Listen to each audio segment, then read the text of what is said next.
Alright, let's talk about something that just happened in space. And no, it's not another Mars rover or a fancy telescope. SpaceX just launched the Starlink 10-33 mission, deploying 29 satellites into low Earth orbit.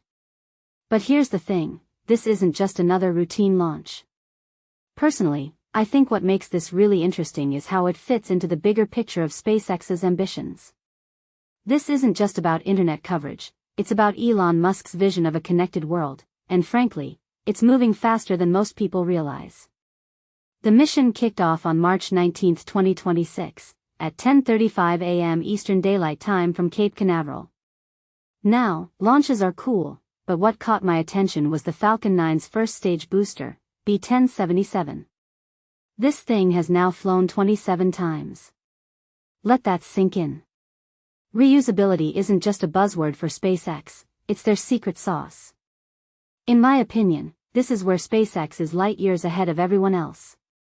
While other companies are still figuring out how to land a booster once, SpaceX is using the same hardware over and over again.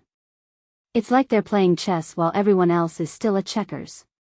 But here's a detail I find fascinating. The booster landed on the drone ship, just read the instructions in the Atlantic Ocean. 8.5 minutes from liftoff to landing, it's almost poetic. What this really suggests is that SpaceX has mastered the art of precision. And let's not forget, this isn't just about saving costs, it's about scaling up. If you take a step back and think about it, this level of efficiency is what's making Starlink possible in the first place. Now, the satellites themselves are worth talking about. These are Starlink V2 Mini satellites, part of a growing constellation designed to provide global internet coverage. What many people don't realize is that these satellites are in a Starlink train formation right after deployment. It's basically a line of satellites moving together in orbit, and it's visible from Earth. If you've ever seen a string of lights moving across the night sky, that's probably Starlink. The best time to spot them? Shortly after sunset or before sunrise, when the satellites catch the sunlight against a darker sky. It's a reminder that space isn't just something happening out there, it's literally in our backyard. But here's where it gets deeper. Starlink isn't just about connecting remote areas, though that's a huge deal. It's also about challenging traditional telecom monopolies. Personally, I think this is where the real disruption is happening. SpaceX is essentially bypassing the need for ground infrastructure, which could democratize internet access in ways we haven't seen before. But it's not without controversy. Astronomers, for instance, are worried about satellite constellations messing with their observations. It's a classic case of innovation versus preservation, and I'm curious to see how it plays out. What this launch really highlights, though, is SpaceX's relentless pace. They're not just launching satellites, they're launching them fast.